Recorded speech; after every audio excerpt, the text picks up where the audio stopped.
For the honor of Grayskull!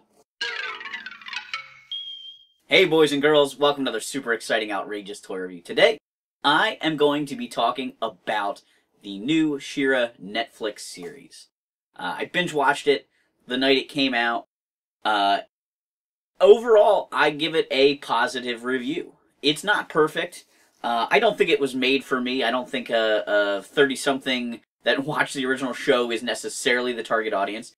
I think they kept us in mind, but it's definitely structured to try and bring about a new generation of She-Ra fans. And in my book, that's a great thing because we need more Master of the Universe and Princess of Power fans out there to keep the brand alive.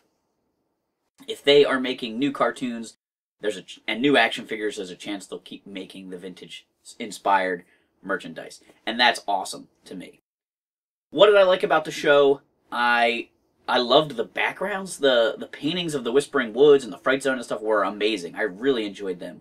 I enjoyed the fact that they used so many of the characters, and they used them more consistently.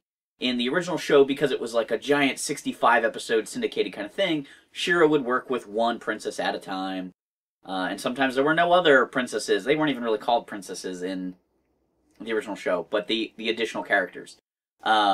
In this show, while she does work with them one at a time to some degree, there's also these big team-up battle type things that make it feel more like this great rebellion that should be going on. It also gave a sense that it was a bigger world, and there was more history to the whole thing.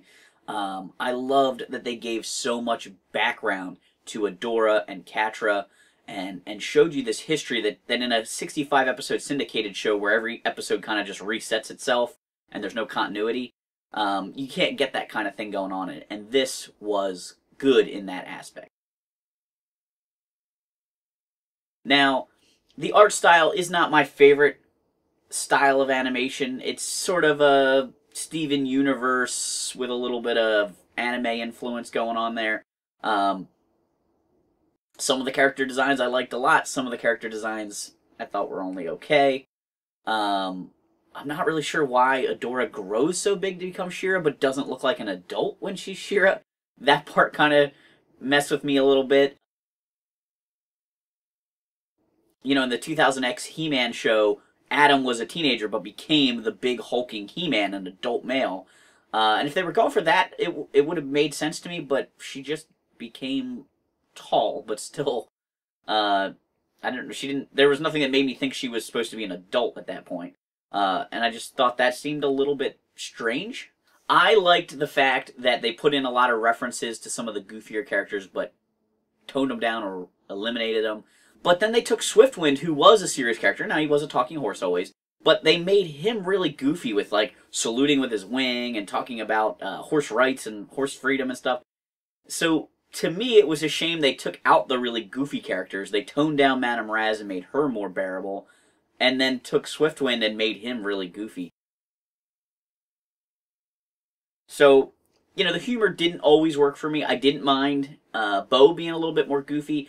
You know, they're teenage characters. They're appealing to a younger audience. So I don't mind that kind of stuff too much.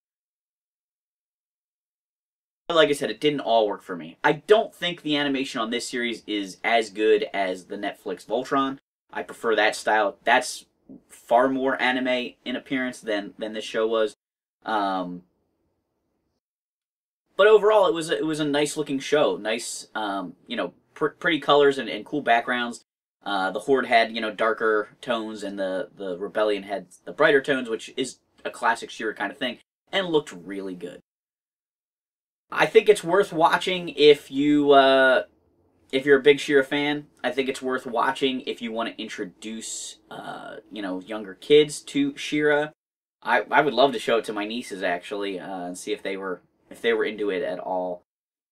The one thing that maybe has me kind of the most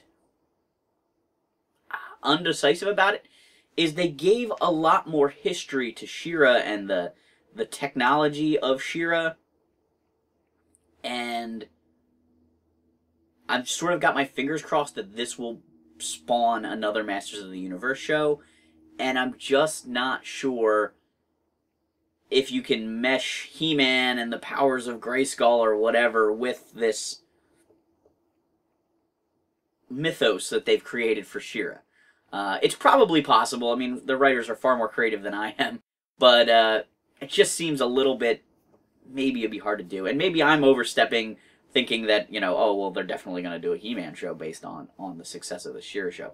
But anyway, I thought it was pretty cool. It's a Netflix exclusive. All the episodes are up there right now for Season 1.